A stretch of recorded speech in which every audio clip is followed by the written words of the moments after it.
Welcome into episode 5 of the Third and 5 podcast. 3 of us, 5 topics around American sport, and boy, was there a lot to talk about around America this past weekend. Simon Hampton here, James Thwaites to my right, David Rice over there, all of us in one place. Great to have you back from Minnesota, Dave. Gents, how are we? Really good. Wild weekend of sports. 4 incredible games that came down to the wire. Lots of good basketball over on the weekend. But I'm really excited to have Dave back in the room with us. Yeah, it's definitely good to be back. 2-day trip turns into 2 weeks. Not planned, but yeah, it's good to be back in New York and sort of stayed low key over the weekend and was just able to watch about 14 hours of high quality NFL, really. And wearing a Cowboys top and a Yankees hat. It's fitting into your vibe of supporting every team in America. It's the stereotypical teams that get a lot of flack. You know, I also support Liverpool, so you know, I'm trying to think which other team I can, you know, do. Probably I don't support the Lakers. That's probably my one saving grace. That's the other one. Yeah. I mean, there's just so much to talk about, isn't there? Obviously, you know, we're going to get onto the NFL shortly, but you know, you look at the NBA. You guys are heading along to the Nets Lakers this week. I'm heading to the Nets Nuggets Wednesday night. Plenty to talk about. I mean, is Brady retiring? Is Sean Payton still going to coach the Saints? The Cowboys the worst team in America? Where does Aaron Rodgers go next? What the hell happens with the Packers? All of that. Did you see though that a little bit lower key? There's some chat that James Harden might be a big target for Philadelphia, maybe before the trade deadline, but I find that pretty unlikely. But certainly in the summer. Yeah, I mean, Harden's a free agent in the summer, so I don't know. I think it was always kind of brought in with the idea of trying to win last year or this year. It was a 2-year deal. I always thought that was kind of the target. So I wouldn't be surprised if he did move on elsewhere. But depending on how the season goes, they may feel there's a bit of unfinished. Is throwing huge money at a 33-year-old James Harden, who doesn't always look in the best physical shape, a great move? I mean, I don't think it's a great NBA free agent class this offseason, but is there... I think he's still got. I see your point. Let him go. He's probably still got some years in him. And look, I was saving the spicy stat to when we talk about my amazing NBA team that I chose last week. Because I got a lot of flack for picking Harden. Yeah, deserved. To be fair. But look, I got a stat in front of me, and I was going to bring it up. So Harden's stats, he's on 23, 8, and 10 on 58 true shooting percentage. And that's basically shooting efficiency that takes into account field goals, free throws, and three-pointers. That is better than Chris Paul, Steph Curry, Damian Lillard, Luka Doncic, Drew Holiday, Trae Young, and Ja Morant. So I feel very validated in my thing. I get that he's getting older. I think what's more to worry about is Kyrie is got a player option for next year, which he's probably going to trigger.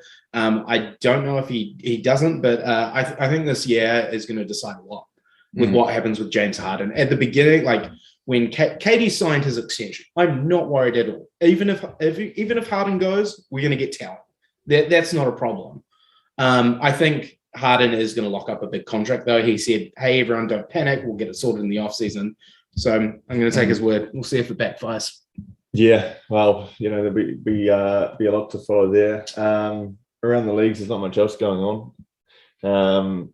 Anthony Davis is back, potentially. Davis is back tomorrow night. Yeah. It's always great timing for the Nets game. Just to be able to see him. Caruso was almost killed on the court the other day. I can't believe he got only 1 week suspension. One game suspension. And again, I'm going to throw some heat in Simon's direction.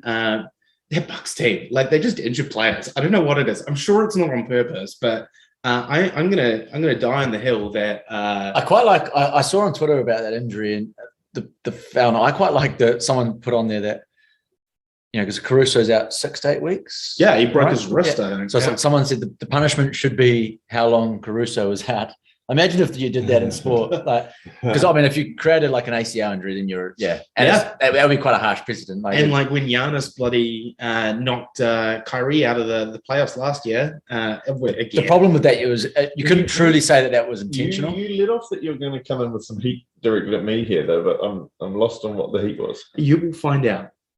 Okay. We'll get there. We're going to get there when we get to NBA. I promise. I promise.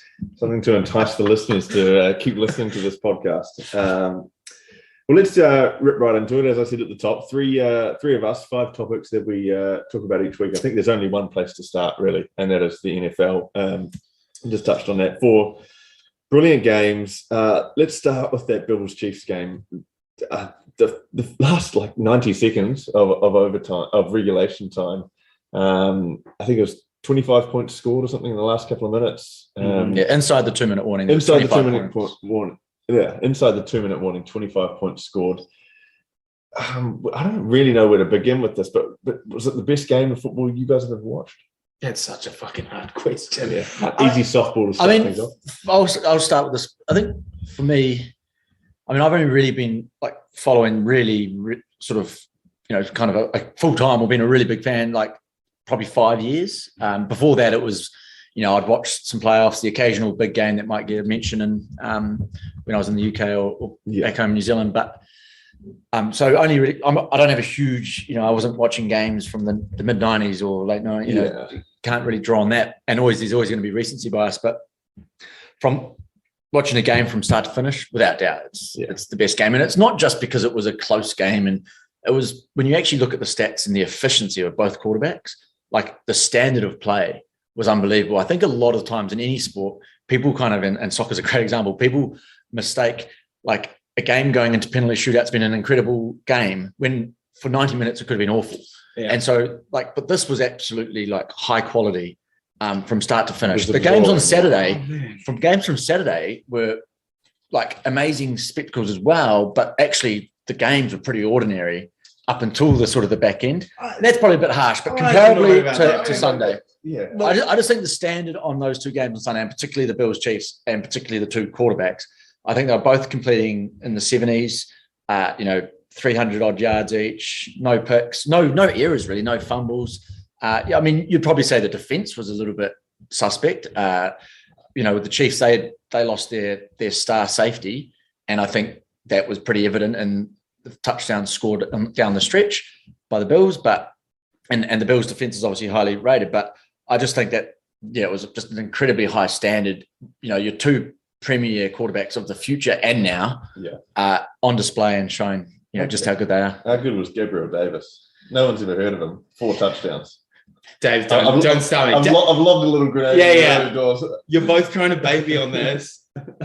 He's not a nobody. He's a nobody. He's a 4th rounder. Anyone that has watched a Bills game or has played fantasy football knows exactly who he is. I don't know, but let's just say we looked at his stat sheets for the year, and he got 105 yards once in the season. I think he scored maybe 4 touchdowns in the season, and then he goes and receives 200 yards, 4 touchdowns. That was an incredible feat, probably a record-breaking performance. Yeah, it was brilliant. There were 2. I think 2 of those touchdowns, the Chiefs defender slipped over, and that gave him. But that was the run he did. It was killer. And look, I'm not sitting there and saying he's Stephon Diggs or anything like that. Stephon Diggs and Dawson Knox were so locked up that entire game that was the option, and that's fair enough. Honestly, going back to the original question though, was it the best NFL game I've ever watched? I don't know. It's definitely up there. I think the really disappointing thing for me is that the Bills were the number 1 defense at the end of the regular season. What the hell happened yesterday? They were not there. That looked awful. They didn't shut down Mahomes at all. All of those plays, especially those last 2 minutes, you're just Tyreek Hill's going to get the ball. He's going to juke about 4 different guys and get them into a position. And that's exactly what happened. So it kind of sucked from that point of view. It's an exciting as hell game, and I wouldn't trade it. It reminds me of that Chiefs-Rams game from 2018, which ended up 54-51. Was that Monday night? It was Monday night. I think it was going to be in Mexico, and then for some reason they moved it back up to LA. for something, and that was huge. That like those numbers, Patrick Mahomes threw for just shy of 500 yards. Jared Goff threw for just over 400 yards. There were 10 throwing touchdowns in that game. Another rushing touchdown. Like that was an exciting game. It was an exciting game, and that's an obvious sort of candidate in sort of the last 5 years. But I still think this game, just with what it had at the end, like the amount of changes in the lead, where you're just like, oh, that's it. Like the Bills have won. Or no, the Chiefs have got it when Tyreek Hill got that touchdown with the little finger up. And you're just like, the Bills didn't have enough time, and then they got it. And then somehow you're like, well, 12 seconds to go or 14 seconds to go. The Chiefs definitely don't have enough time. I think it was actually 13. Well, why didn't they kick off and put the ball in play? Exactly. And choose some seconds. I mean, ask Dave. He's a Cowboys fan. They made stupid decisions the other week. But look, I mean, I don't like the Twitter world sort of having a go about comparing what the Chiefs did against the Cowboys. The biggest thing is about timeouts, and what that proves is how important hanging on to timeouts, particularly in the second half. Do not waste a timeout. I often feel if it's, let's say it's 3rd and 5 and the quarterback's not happy, I reckon sometimes take delay of game. Maybe not, that's not a good example, but sometimes I feel like take the 5-yard penalty to hang on to the timeouts. I feel like there's too often timeouts get taken, and this was a great example. Cowboys would have won the game, or at least drawn it, if they had the timeout. Yeah, which they didn't. Okay, so why I don't think this is the best game of like all time for me is overtime wrecked it. The NFL overtime rules are awful. They are plain awful. They suck. College football has it better, and that's saying something because college football is not even that great. But that just took away so much of the game for me. And poor Josh Allen. Like, imagine sitting there and twice, no right of reply. Twice in 2 minutes, in that last 2 minutes, you thought you have absolutely won the game and going through, only to have it like just blow up in your face. And how exciting, having watched that, would it have been had the Chiefs got that touchdown, then watching the Bills go to work? Well, we sort of spoke about that this will change the rule, but when you look at it, this happened to the Chiefs 2-3 years ago. Brady and the Patriots, they won, I think it was 37-31. And Mahomes was on the receiving end, sitting there watching it, didn't get a chance. And so there's precedent where it's happened, and it's happened where you didn't have Patrick Mahomes, your guy, your future, didn't get a right of reply, yet they didn't change it. So, I mean, for the Chiefs, there's kind of a bit of justice, if you like, from a Chiefs fan point of view. But from like a neutral and just like I can't see why they wouldn't bring it in. And then, at that point, it then just becomes like next scorer wins. What negative is there? The pros are you get more exciting football. You get a chance to extend this game. The con is that there might be an extra 5 minutes on this. Do you wonder whether do you reckon there's like a players' union type against it, in terms of player welfare? Probably. I also think it should only be it could be just a playoff thing as well. Like if they really were worried about it, maybe just you bring in a separate overtime rules for the playoffs because like last night you did not maybe want in the regular season they're scheduling. I don't know. They don't want games to run too long. I don't know, but. In the playoffs, it's like I think if let's say there were 30 million viewers last night, regardless of who they're supporting, I'd say nearly every single one of those viewers wanted the Bills to have a chance to get that ball. Yeah, and that surely speaks volumes of why the NFL organization should be looking at it. And I'll be surprised if they didn't. Well, here's a good. Well, I'd be surprised if they did look at it because when this happened to the Chiefs, like back with Brady, they did put in a request for a rule change that each team has to touch the ball. And they got ignored. And they've actually got a suggested rule change being looked at this coming off season, where it's basically like you flip a coin, someone picks the yardage, the other team picks whether they want to be on offense or defense, just to make it confusing and keep it away from simple stuff. But to give everyone, are you overthink? Why are they overthinking? I don't know. They're making it way too complicated. And this is the interesting thing for overtime context. For anyone that's listening, there have been 163 overtime games in the regular season. The person that's won the coin toss has gone on to win 52.8% of them. But when you look at overtime rules for the playoffs, there's been 11 overtime playoff games. The team that has won the coin toss has won 10 out of 11, which is crazy. And 7 of those teams out of that 10 out of 11 scored on the first drive just to shut the game out. It sucks. It takes away from football. I'm not a fan. Yeah. Well, we can talk about I still don't think it necessarily took away from the spectacle. I don't think it 100% did. It deflated the whole thing. It was a bit of a shame. But at the end of the day, you still have to defend and stop it. And, Mahomes did the job. It was still. I hate that argument. It's like putting into the NBA. I was talking to some people today. It's like in the NBA, if you said in overtime, you have to win by 3 points. Flip a coin, give somebody the ball, they dribble it out. They could either go for a 3-point shot to finish it off, or they could do a 2 layup, and then the other team could go for that 3-pointer Hail Mary. It's stupid. I hate it. There's no argument that's going to convince me it's a good idea. Yeah, well, no, I mean, I'm huge on the fact that they should change it. So I'm not going to argue. I guess I was just playing devil's advocate to say that I don't think it took away from it being one of the greatest games we'll ever see. Oh, I think I'll probably remember the great game versus remember it being ruined by overtime for sure. Yeah. Well, we could certainly talk about that game for many more hours. There are so many talking points there. But let's just cover off those last other 3 games. We had the 49ers upsetting the Packers in Green Bay. Who saw that coming? Apart from maybe the hopeful 49er fan.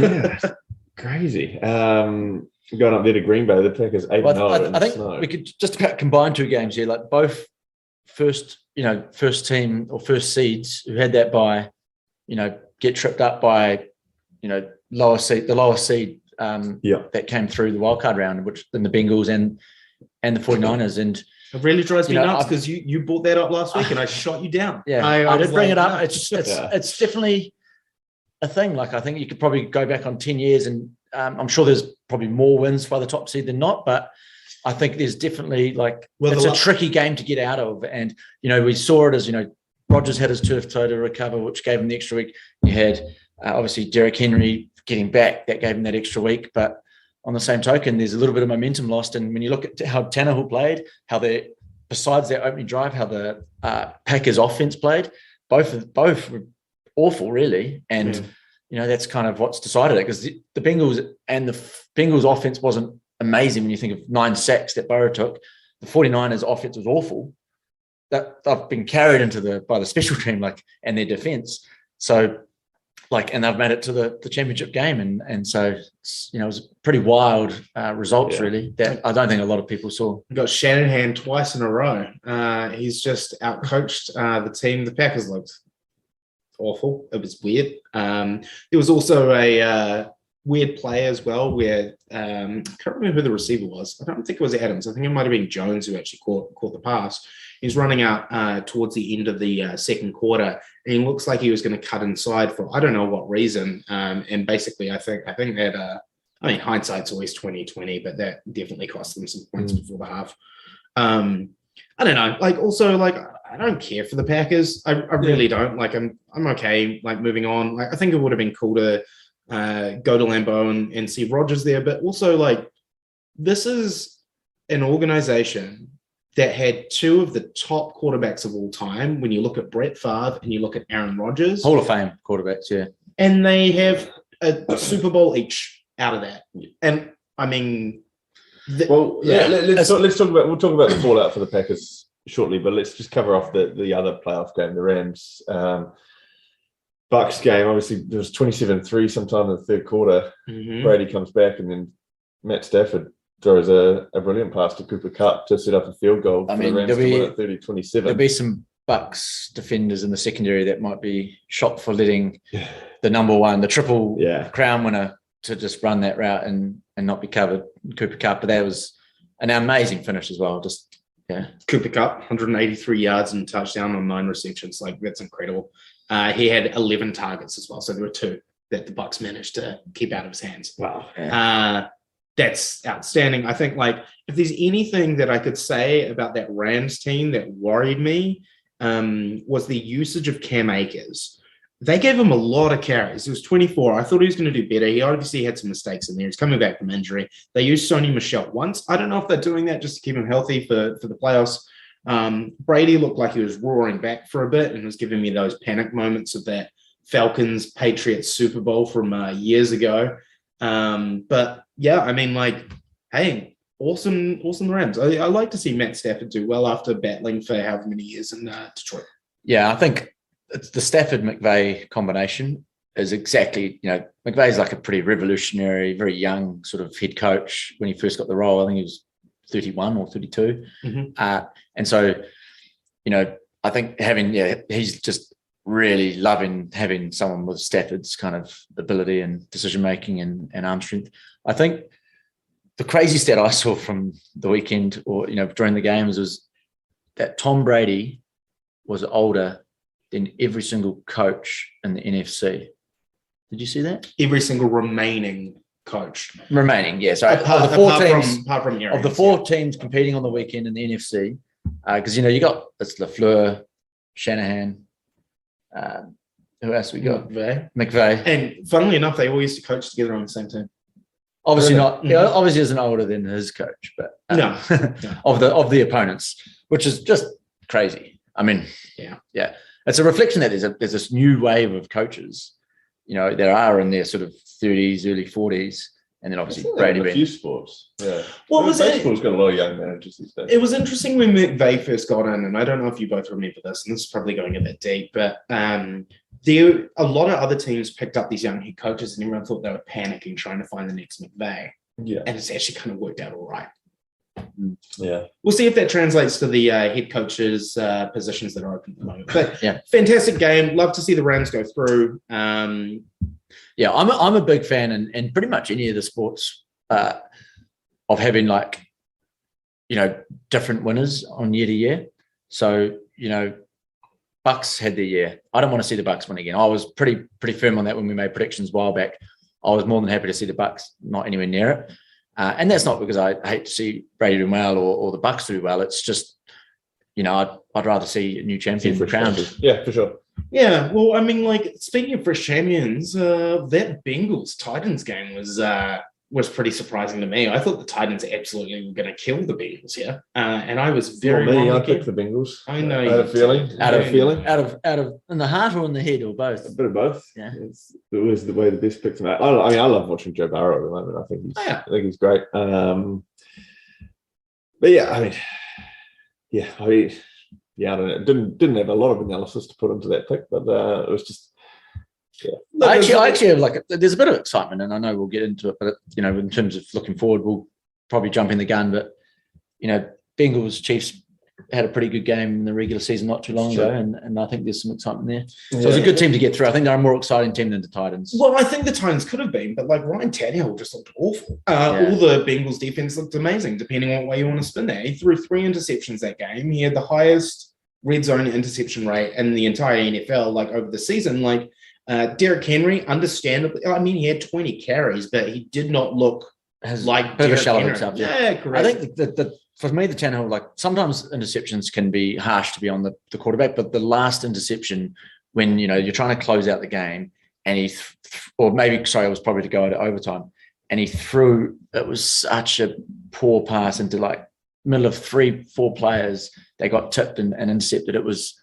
Yeah, you've got to throw it lower. You've got to basically put it in a position where if my guy doesn't get it, no one gets it at that situation of the game. And, that's a poor decision. And, he's kind of like a sort of average quarterback, not bad, but not great. And so, it's interesting what they do with him in the sort of medium. Also, we're discounting his amazing year last year. Look, I think out of the end of the day, what you can take away from this is that the Bengals did their homework. 100%. They knew what to exploit, and they did it, and they did a fantastic job.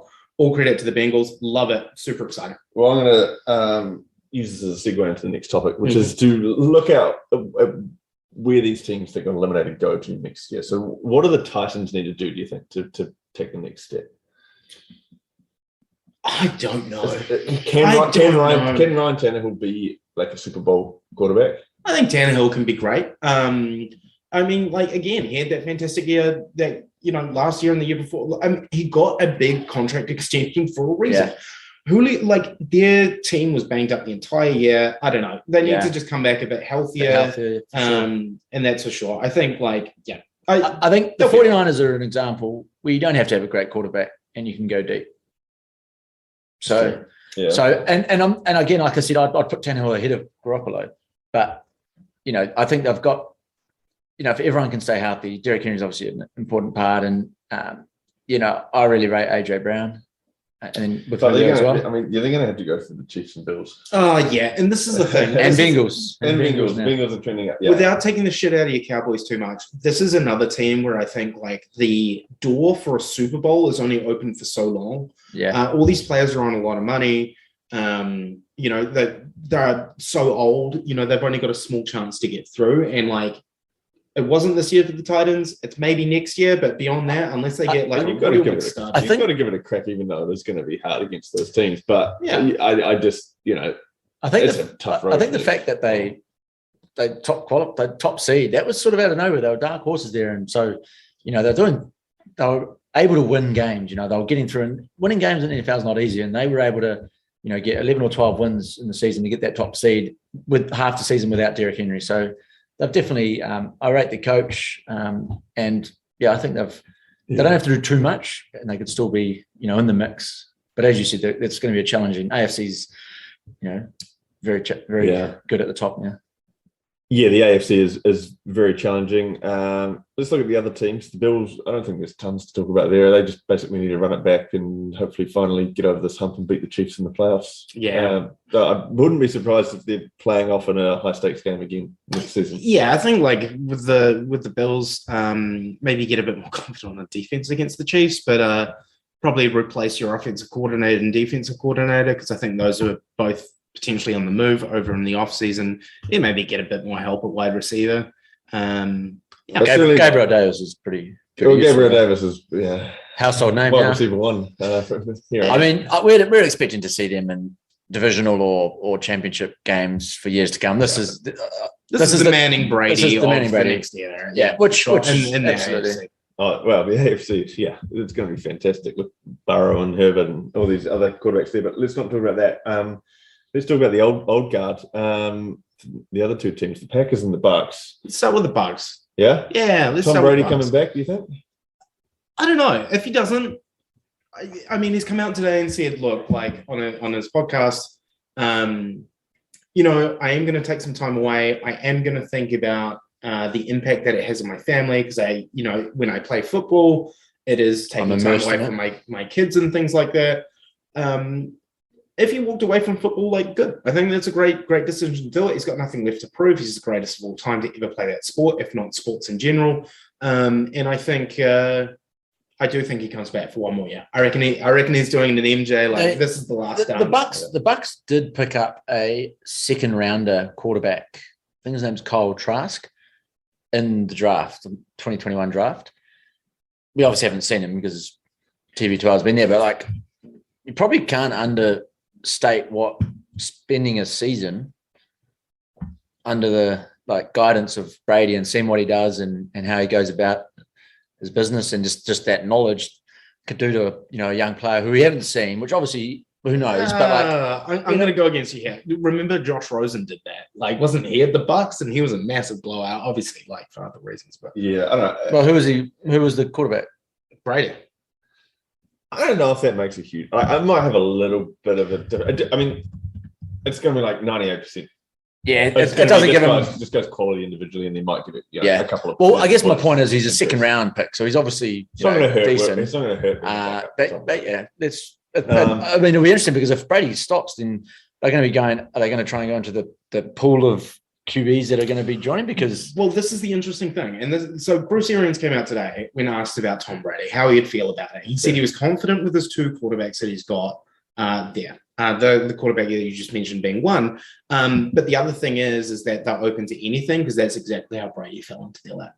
Yeah. So I don't know. We'll see. I really do feel pretty confident in saying that Brady's coming back for 1 year and giving it one more go. That Buccaneers team may look a little different, I think. So does he wait? And I don't think Tampa Bay's going to want him to, wait and see how the offseason works for the Bucks before making a decision on playing. No, I think sooner. I think is Tom Brady going to want to see how this Bucks roster looks like and can make a decision on whether they're a Super Bowl contender? I mean, maybe. I think he'd want to I reckon he would be the sort of guy that he wouldn't want them to miss out on a good, someone that's in the free market if he does walk away. I don't think he wants to sort of wait opening day and then be like, oh, you've missed out on everyone else and I'm going to walk away now and leave you high and dry. I mean, he also just threw, he led the league in regular season yards.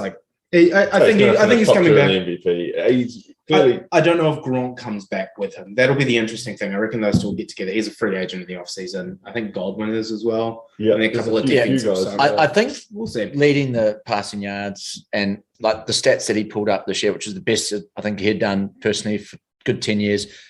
I think that will probably entice him to come back. Like then those elite guys are at that level, they often don't hang around longer than they should. Like they sort of know when they can't compete at the level that they've had and been able to sustain for a long time.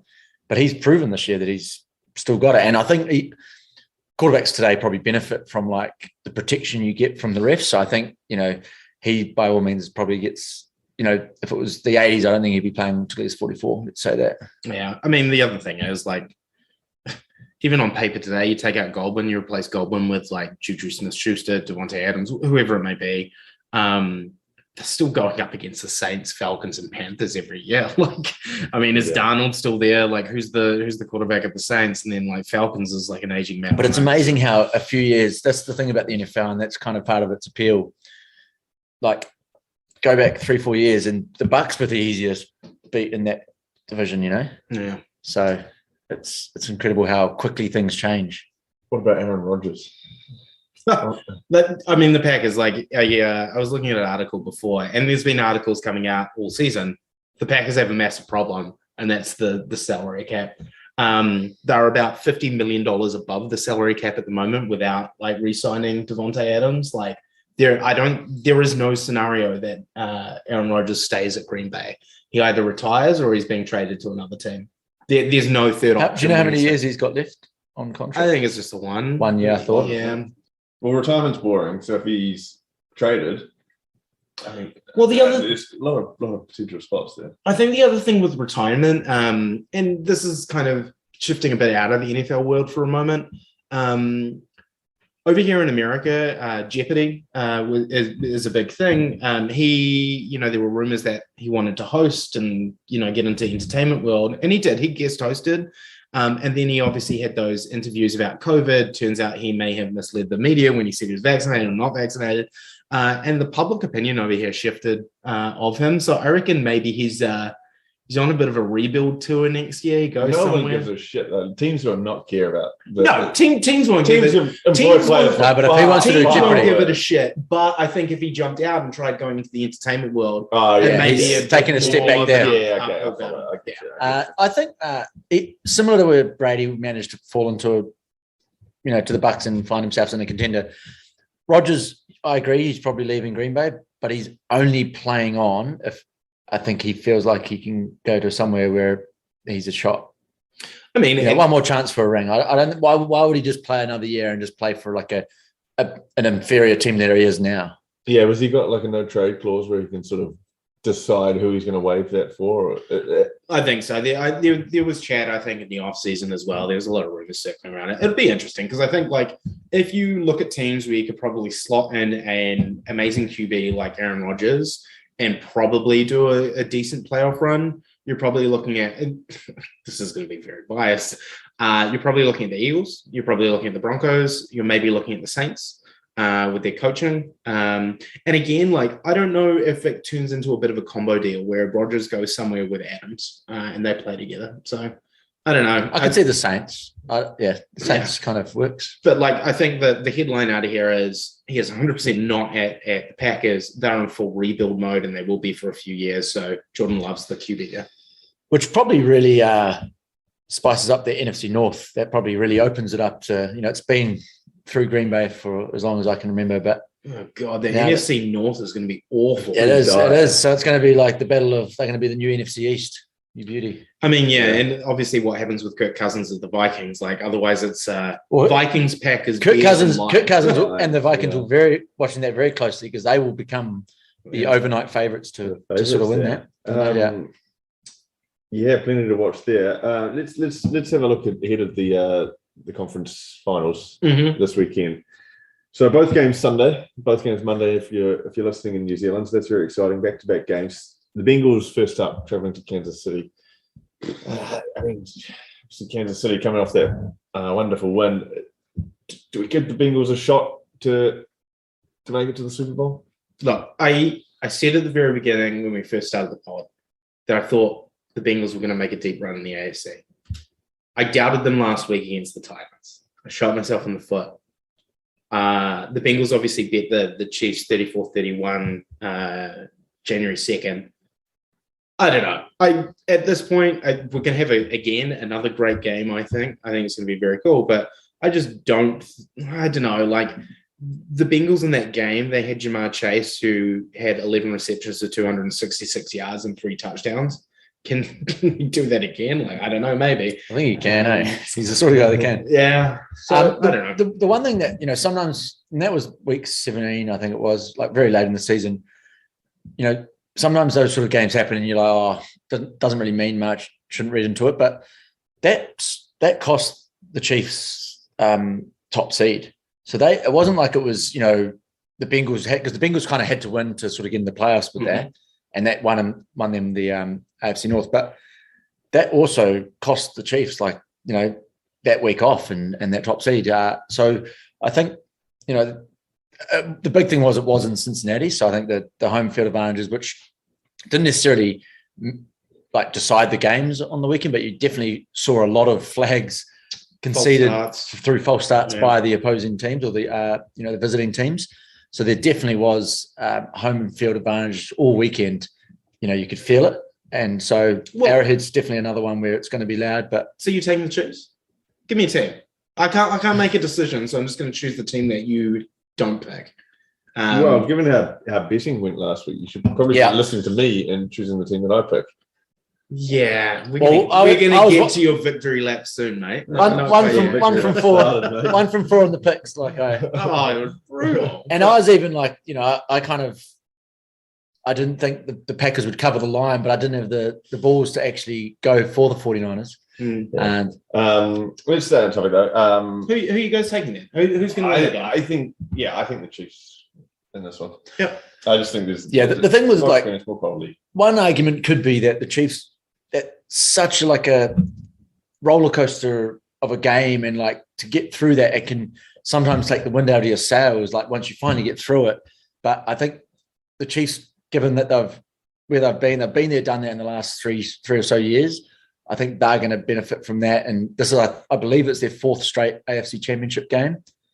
And it will be the 3rd straight Super Bowl if they get there. Fucking hope it's the Bengals for that reason.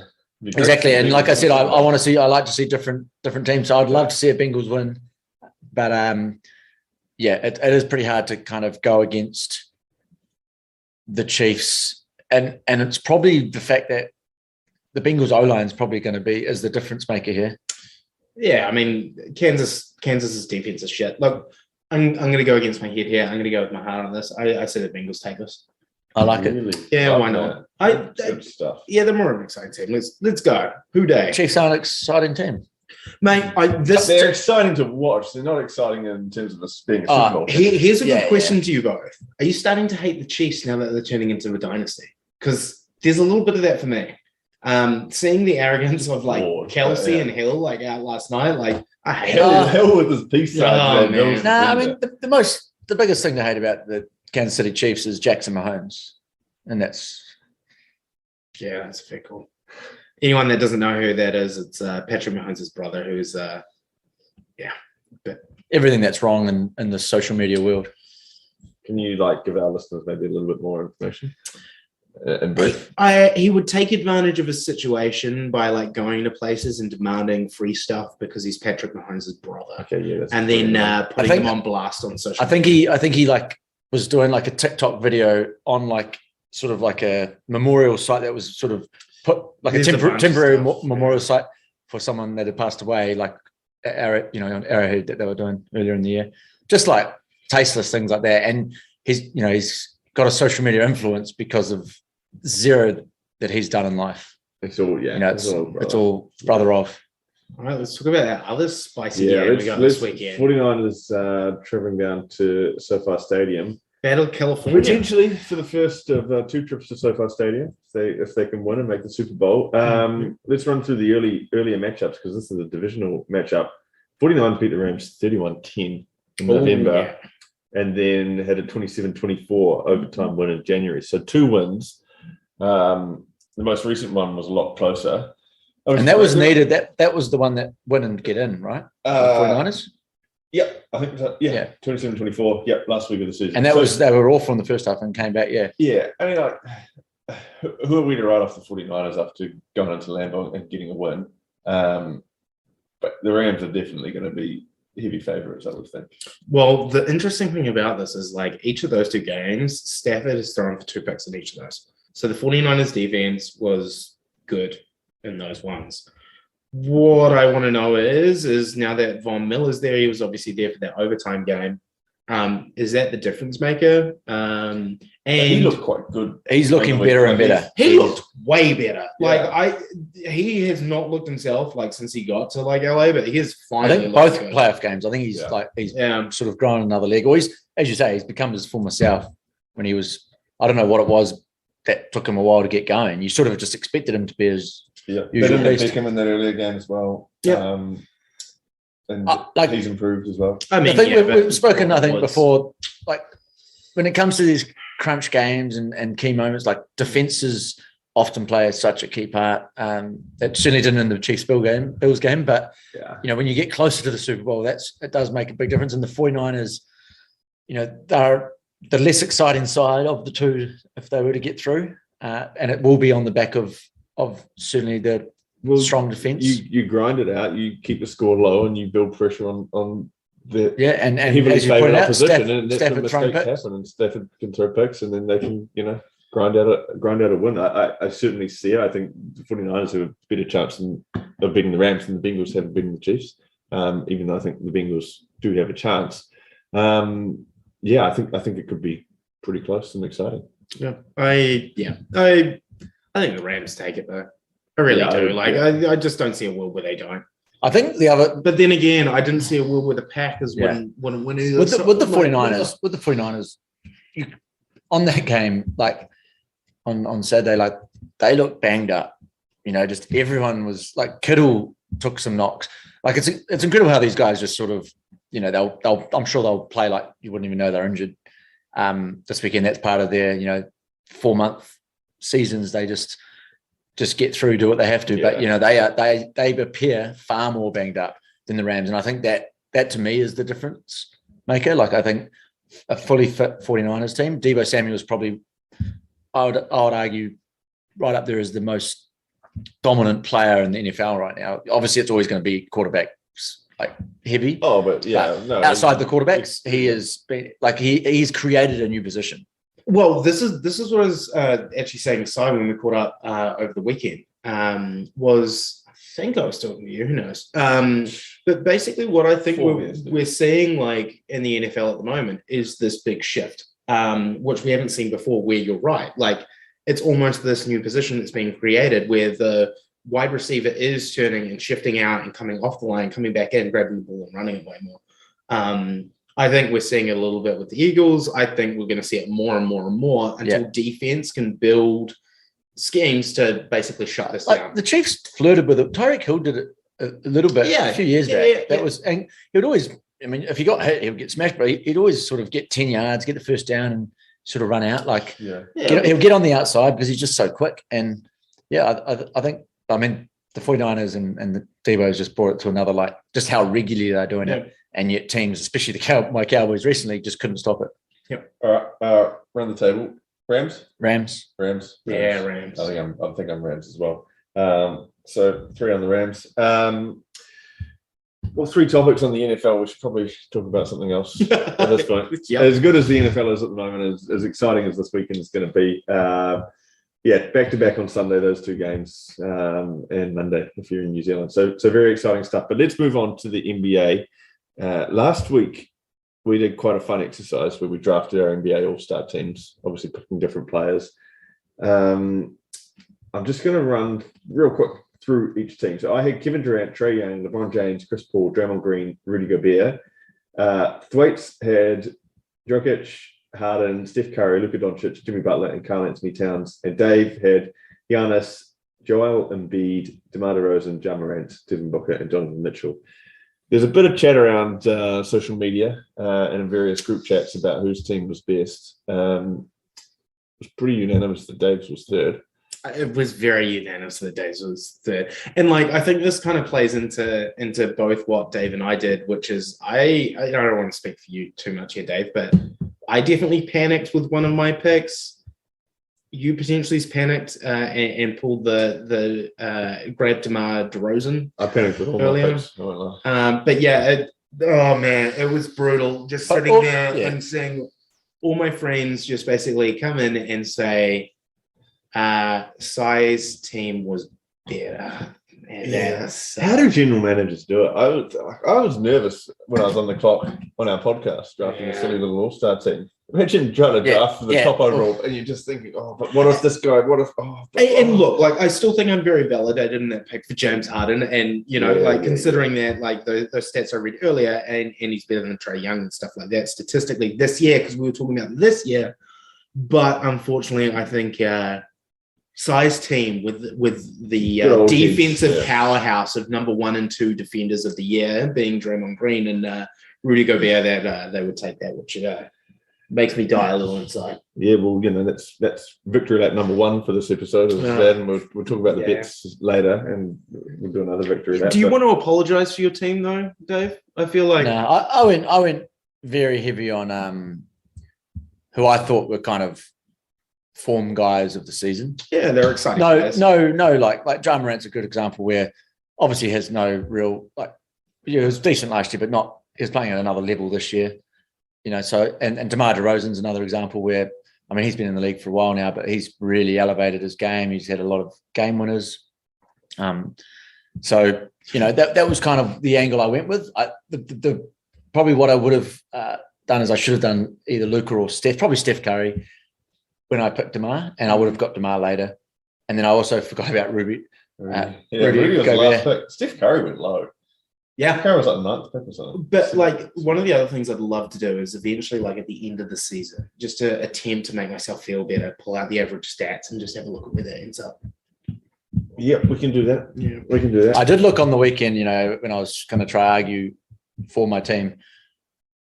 Devin Booker didn't play, or the Suns been playing that night, but everyone else scored like high 30s or 40 points, and and Joel Embiid had a 50-point game last week, and I was just like, but then I was sort of looking at your guys, and then they were also pulling out big numbers. We pretty much got pretty close to picking the best players. Probably the top 18 players. Yep. Yeah, I think there may be a couple that we could have missed. But this week we're going to do something slightly different, and we're going to pick our NBA team if you had to clone one player, and so one player fills out all 5 roster spots on that team. And they go up against other clone teams. If you pick Steven Adams, you have 5 Steven Adams on your team, and it's going up against a team of 5 Kevin Durant, Russell Westbrooks. Yeah. And so you got to factor in everything. Yeah. Basically, you're asking who's the most. My big question here, and it's going to be pretty obvious who I'm thinking about.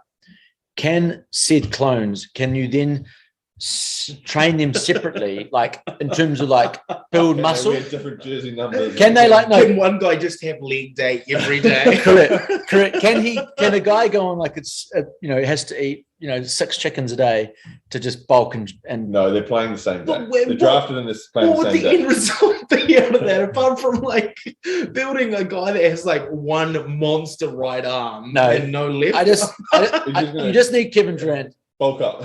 One of them needs to bulk up to be in the rim. That's not Durant. Like a stick. Okay. So he's the obvious. No, I'm going in here. I'm picking a team straight off the bat. I'm taking Rudy Gobert. That is my team of clients. Yep. Look, he's behind Draymond Green in defensive picks, number 2 defensive player of the year at the moment. We'll see how he ends up. But that is my plan. I'm just going to absolutely manhandle every team in the NBA. They're going to have an amazing defense. He can still put up points. The team is far better when he's on the court. That is 100% my team. And you both look confused. So I understand whether you want to go all in on an offense or defense. Yeah. And given that your offense, if you pick an offensive player, he's going to have to defend against a team like yours, maybe that's more defensive focused. Yeah. Well, so that's true. What did you go for? Who are you? I haven't really kind of committed. I was going to wait to see who everyone else went for, and then I was thinking of Kawhi. Something different. Well. Kawhi Leonard's a good call because he's great on defense. He's a big and he can score. Yeah. Oh, yeah, definitely can score. He's got a good mix there. Yeah. Yeah, but see, can like a team of Giannis's beat a team of Kawhis? And I think the answer is yes. I think It just monster him. yeah. I think Giannis. That's why it was sort of like LeBron as well. Just like so the three that I thought, I mean, you guys have gone left field to what I was thinking. To me, it was. Why are you going to pick 5 Patty Mills? I mean, why wouldn't you? Like, just think about the morale, like getting guys up. Like, I don't know which Patty Mills is going to run to get the other Patty Mills. Like, and for the context there, like Patty Mills, I love the guy, being a fellow Antipodean, but he's always in the Nets game. He literally runs. It could be nearly off the court. He'll run to help. Well, he just seems like a great guy. Yeah, so I think you must be huge for him on your roster. Yeah. But who are you actually going for? Also, I was looking at LeBron, Giannis, and Durant. Yeah, but just my three. And Durant for me, just because of like his height, like he could cover. He kind of is several positions really. Obviously, he's not got the power to be like a center, but he's got the height. Yeah. And obviously, I mean, trying to defend 5 Durants, one of them's going to get open. So would they against 5 Rudies? Yeah, I have one question related to this. I thought if you pick Russell Westbrook, who would get all the defensive rebounds? the other team, because I'll probably like collide. Oh, poor Russell Westbrook. Which LeBron? If there's 5 LeBrons, which LeBron gets all the like? Yeah, but like, see, this is where 5 Rudies could beat 5 LeBrons. Because can you imagine how much complaining would go like to that one referee on the court with 5 LeBrons on them? But who you got? So, and who was your other one? You were looking at. I said Giannis. Yeah. Okay. I just thought those to me were the 3 that I would have been like. I think they've got enough size. Like, I just wonder whether like how tall is Kawhi Leonard? I don't. It should look, it has to be effective. But it has to be effective because if you're only 6'5", 6'7", like 6'7", is that too short? Like, how do you? I mean, we're not splicing our clones though. You've got to take one clone from one team. No, but that's why I'm just saying. Like, is Leonard any missed shots? He's screwed. Well, but who's your guy that beats Kawhi Leonard then? What are your team of clones that beats a Kawhi Leonard team? Because I got my Rudies, and I'm very confident in my Rudies. He's obviously very confident in his Kawhis. Who's your player that you're cloning that is going to beat either of those teams? I feel like I can see your mind ticking. Well, I think you've got to pick one. I'll go with Giannis after I win him last week. He's my captain. You reckon a Giannis could beat? I mean, I feel like the only thing with LeBron now is like I know he's doing quite well, but I feel like a team of Giannis's would literally like injure the other team. Like, and they'll be real good on the free throw line. And they'll be terrible on the free throw. I'm kidding. Good. I'm glad. Like, I was like, the game would expire and they'll just be on penalties the entire time. Like, my only concern with LeBron and Durant, who are my other considerations, is like defensively, Durant, like, does he do enough? Maybe Does he try enough? I mean, no Nets defenders try. I don't know. There's only him. I don't know. I still think my team of Rudies got yeah. I really do. Well, defense often, in these close games, but well, we'll put these all on social media and we can. Can they take the Giannis shuffle? Can Rudy cover that? He does the little sidestep. I think again, like how many defensive player of the year awards has Rudy got? Three, maybe 3. Yeah, but it's not all about defense as well. Like, no, but it's not. But I'm planning to grind out these wins. I'm not saying this is like a 140 to 130 kind of thing. I get that. I reckon they have to go down the other end and score some points as well. Yeah. Correct. And you know what? It's going to be the most boring game you'd ever watch in your life. It is grinding out a 70 to like 60 win in basketball, which is awful. I'm very confident. And you reckon a team of Rudy Gobert can keep like a team of Kevin Durant's to 60 points? Well, nobody chose Kevin Durant. It's fine. I don't have to worry. Or a team of Giannis, I guess if we are playing conference of clones, like KD would be the obvious choice to the Nets. So I'd have to eventually go up against the KDs, maybe in the final, because it's not going to be Giannis.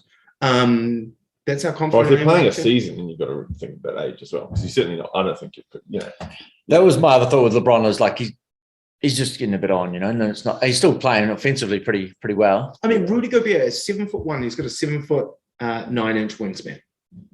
That is insane. Imagine the coverage on the court with that. Of 5 of them. Yeah. Yeah, no, I'm not doubting there'd be a 99 defense. There is deep pondering going on by the both of you. I can feel it. And deep pondering makes for great podcasting as an audio-focused medium. It's super interesting discussion though. Mm-hmm.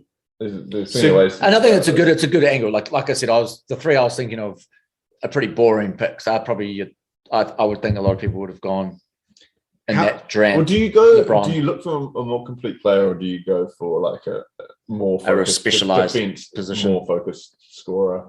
I don't know, but like. And then who is the best all-round player then? And is that LeBron? Well, do you think a team of 5 Steven Adams clones from the Grizzlies would even stand a chance against any other team? If you took the best player from every team and you created a team of 5 clones, do you think a team of 5 Steven Adams could even hold their own? I think offensively there'd be some trouble. They might struggle a little bit. Yeah. There's only But what you're saying who the is hell are you screening for? it would be defense that there'd have to be a lot of training on shooting.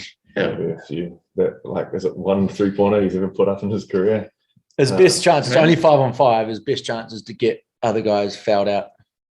Yeah, that's a good call. Probably, yeah. Draymond Green will probably get fouled out on him.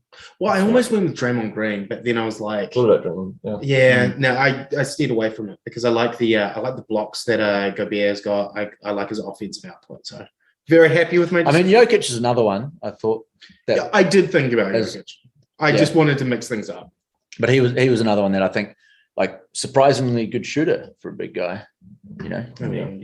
He's MVP for a reason. Yeah. Well, as I say, we'll put all of this up on social media, and you can send us your thoughts. All right, let's move on to the final section of this podcast, which is where we make our weekly bets. But first, we're going to wrap up last week's bets. I'm sure you wanted to bring up last week's bet. Yeah, I just feel like a general failure. It's too. So we'll put $5 on. So David Jamar Chase getting over 76.5 receiving yards. It was first half of the first quarter. He got a 57-yarder. He got sort of tripped up. I thought he was going to go in. And he was in business early, yeah. So it makes you feel good when it happens early. He had the Bills to beat the Chiefs. Nearly happened there. Gronk anytime touchdown. No, none of those two happens. The 8 said Bills to beat the Chiefs. Went wrong there. Rams to beat the Bucks. Got that one. And he had the Packers at minus 5.5 points to beat the 49ers. That's why I was a little salty about the Packers today. But you begin the victory lap. Had the Packers 49ers under 39.5 total points. They cleared that pretty easily. Which were big odds. It wasn't like a $3.50. Yeah. It could have gone a lot lower. Yeah. It was exactly what I tried to do with my first week in the Bills Patriots game, where it was in similarly cold conditions, thinking this is going to be it, and they blew it out of the water. So I'm scared of the unders now, but it was the perfect game. It was the right call. And end of the day, game, it's always you got big odds at 39, and I mean you could have gone 29 and you would have won it. Yeah, so $3.50 that was paying. Bengals beat the Titans at $2.60. That came through, and then Bills first team touchdown at $1.87. That also came out. So that paid $17. So $5 turned into $85.05. Nice work. That's good, healthy odds there. This is why you should be listening in and taking note. I'm going to make some selections this week, which I wouldn't get too confident on. But I'll leave things off with the multi. So for this week, I've got 49ers to beat the Rams. I did just earlier in the show predict the Rams to beat the 49ers, but you're looking for value. Looking for value in the odds, and I think there's a decent chance the 49ers get up there. Chiefs Bengals over 56.5 points. I feel like it's got a chance to be a bit of a ding dong. Yeah, and I think that on the face of that, it's a pretty good bet. And I would manage to get that at 54.5. So definitely keep an eye on that. I mean, it's the sort of thing that, you think weather might play a part as well. It's in that Kansas City, which can get pretty chilly or have some pretty brutal conditions. But these guys are so good. These guys are so good. In Ohio, I think they'll be fine. And I think these guys are so elite that they should be right. Yeah, and it'll be it should be dry. You've really fixated. I think dryness is the problem. It's probably the wind factor, and You've really fixated on the weather at these games over the last couple of weeks. It is a real variable in January. I get that. The thing is, which it kind of crossed my mind recently, was should the, I'm surprised that there aren't more like enclosed roofs, just because from a spectacle point of view, like let's take the Lambeau Field, game on the weekend. Like, I mean, they're never going to touch Lambeau. It's just so iconic, but they can kind of dredge up some pretty stinker, sort of playoff games, because it's always going to be obviously right in the heart. I mean, I'll tell you why it doesn't happen. It's because the money's going to come from somewhere, and those billionaire owners don't want to pay for it. Yeah. Another great example is Buffalo. They're going through that at the moment in New York. They're trying to get an enclosed stadium. So, and they want New York State taxpayers to pay for it. Well, I think pretty much every new Buffalo's a good one. I mean, it was the Bills stadium was built in '73. Oh, yeah. High marks, not great. It's not great. I mean, Kansas City's one's built 72. I think most of these modern stadiums, unless it's in Miami or somewhere super, super warm, I think most of them are going to have a roof. It's just better, I think. It's also you see every time anyone builds a new stadium, they're like guaranteed a Super Bowl. Within a couple of years, they'll get they'll get draft, they'll get All-Star, which kind of helps a little bit with the payment. But for me, the Bill Stadium's not iconic. Like Arrowhead's kind of iconic. Lambeau's iconic. Arrowhead's not iconic. Well, it's becoming. Arrowhead's only becoming relevant because of the winners. Yeah, maybe probably valid discussion, but it is ridiculous that these governments, these guys get so much taxpayer money to fund these stadiums when they become billionaires for a reason. Their teams are printing money. But anyway, let's continue to talk about the bets. Wait, start over again. I feel like we pivoted and I can't even remember what the bets are. I'll start it again. Run through your bets from the top. So we got 49ers to beat the Rams, Chiefs Bengals over 56.5 points, and the final one was betting on the NBA for the first time. Grizzlies to beat the Jazz. I think that's Friday night. Okay. Could be. It's a little. I think that could go either way, really. But where's that being played? Who's at home? That is the person that's just put the bet on. I probably should know. That's in Memphis. Nice. Okay. I like that bet. Yeah. I kind of went a little similar. I did 2 NFL bets and did an NBA bet. So for anyone listening, just do the exact opposite of what I do in the NFL bets, because I've been terrible at them so far, which is very weird. Rams minus 5.5 against the 49ers. I feel like the Rams need to come out here and just have a huge game. So I think that I'm going Bengals Chiefs over the line. I saw the line at 54.5, so that's why I took it at.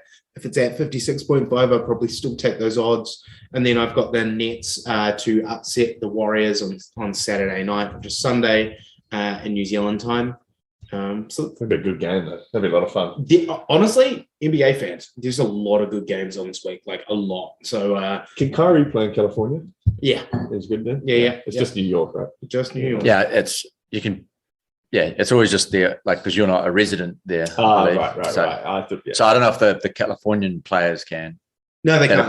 That's why But Wiggins got vaccinated. Gotcha. But as a visiting player, that's why the unvaccinated visitors can play can still play the net when they're in New York. Sorry. So Dave, tell us your ones, and then I've got a very deep question for you both. Yep. So this is following suit, really. I'm going to go a bet each for the NFL games. Now with only 2 games this weekend, I'm going to also mix in with a bit of NBA.